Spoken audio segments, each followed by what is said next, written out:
20 वर्षापासून बांधलेल्या टाक्यामध्ये आजही एक थेंब पाणी गेलेलं नाही। अध्यक्ष महोदय, अनधिकृत बांधकामाबद्दल बोलायलाच नको। 872 अनधिकृत ज्या जागा आरक्षित केलेल्या आहेत त्याच्यापेक्षा 50% आरक्षित जागेमध्ये अनधिकृत बांधकाम झालेलं आहे। इथली जनता नागरी सोयी सुविधेपासून वंचित राहणार आहे। अध्यक्ष महोदय,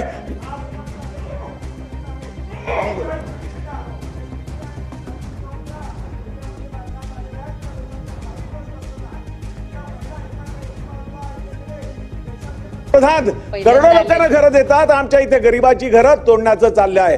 अध्यक्ष महोदय, त्या गरिबांचा काही दोष नाही। आमच्या भगिनींनी सौभाग्य अलंकार विकून तिथे घरं विकत घेतलेली आहेत, परंतु तिथल्या असणाऱ्या प्रशासनाच्या निष्काळजीपणामध्ये त्यांच्या घरात तोडण्याची वेळ आलेली आहे। मंत्री माननीय नामदार देवेंद्रजी फडणवीस यांच्या नेतृत्वात भाजप महायुतीला महाराष्ट्र जनतेने बहुमताने निवडून दिले, यासाठी मी त्यांचा शतशः आभारी आहे। 237 सीट महाराष्ट्राची जनता अतिशय खुश आहे, म्हणून 237 एवढं प्रचंड बहुमत भारतीय जनता पार्टी महायुतीला महाराष्ट्रातील जनतेने दिलेलं आहे। मी सर्व मतदारांचे, महाराष्ट्राच्या जनतेचे मनापासून आभार व्यक्त करतो। आता महाराष्ट्र थांबणार नाही, या दृष्टीने महायुती सरकार अधिक वेगवान गतीने काम करणार आहे। माननीय अध्यक्ष महोदय, राज्यपाल महोदयांनी 62 मुद्द्याचे वाचन केले, यामध्ये जवळ सर्व वर्गातील लोकांना या सरकारने न्याय देण्याचा प्रयत्न केला असल्याचे दिसून येत आहे।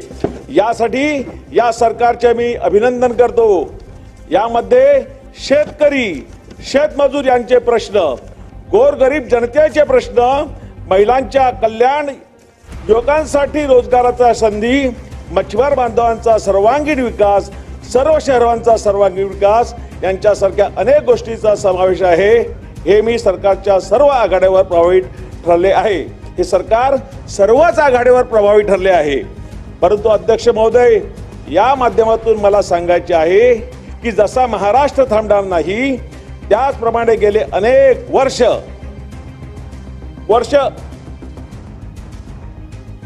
शाश्वत विकासापासून वंचित असलेल्या वसई, नालासोपारा विहार देखील थांबणार नाही, याची या सरकारच्या माध्यमातून काळजी घेतली जाईल असा विश्वास मी व्यक्त करतो। अध्यक्ष महोदय, पहिल्यांदाच संधी मिळाली आहे, एक 2-3 मिनिटं तरी बोलायला संधी द्यावी अशी विनंती आपल्याला आग्रह। आता प्रत्येकाला आपलं वक्तव्य 2 मिनिटं। आजही अंदाजे 30 लाख लोकसंख्या असलेल्या या शहरामध्ये पाण्याचा प्रश्न अतिशय गंभीर आहे।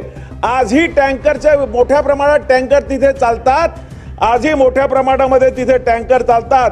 अमृत टप्पा योजना 2 अंतर्गत मोठा निधी केंद्र आणि राज्य सरकारने दिला आहे, परंतु डिस्ट्रीब्युशन लाईनची व्यवस्था चांगली झाली असल्यामुळे आजही लोकांना एक दिवसा 8 पाणी मिळतं।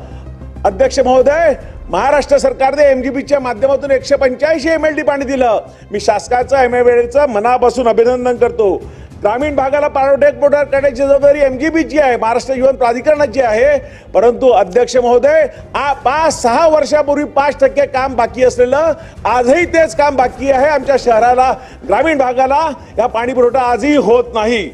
20 वर्षापासून बांधलेल्या टाक्यामध्ये आजही एक थेंब पाणी गेलेलं नाही। अध्यक्ष महोदय, अनधिकृत बांधकामाबद्दल बोलायलाच नको।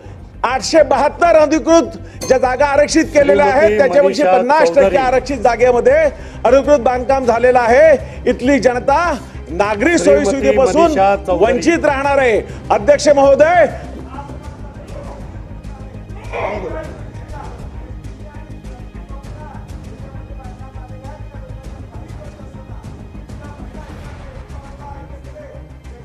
प्रधान करोडो लोकांना घरं देतात, आमच्या इथे गरिबाची घरं तोडण्याचं चाललं आहे।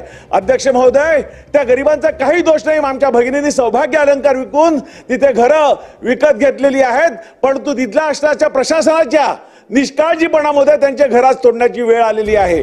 तिथे डम्पिंग ग्राउंड ज्या शहराच्या भागात आहे, आजूबाजूला तिथे नागरी वस्ती आहे, त्यामुळे ते डम्पिंग ग्राउंडचं आणि त्या एसटीपीचं आरक्षण बदलावं असं मी आपल्या माध्यमातून शासनाला विनंती करतो आणि दुसऱ्या ठिकाणी ते डम्पिंग ग्राउंड आणि एसटीपी न्यावं अशी विनंती करतो। अध्यक्ष महोदय, बोलण्यासारखे विषय खूप आहेत, आम्हाला 1 मिनिट अजून द्यावा अशी मी विनंती करतो। वाहतुकीची प्रचंड कोंडी अध्यक्ष महोदय आहे, आमच्याकडे 4 ब्रिजची, रेल ओव्हर ब्रिजची अत्यंत आवश्यकता आहे। अध्यक्ष महोदय, मी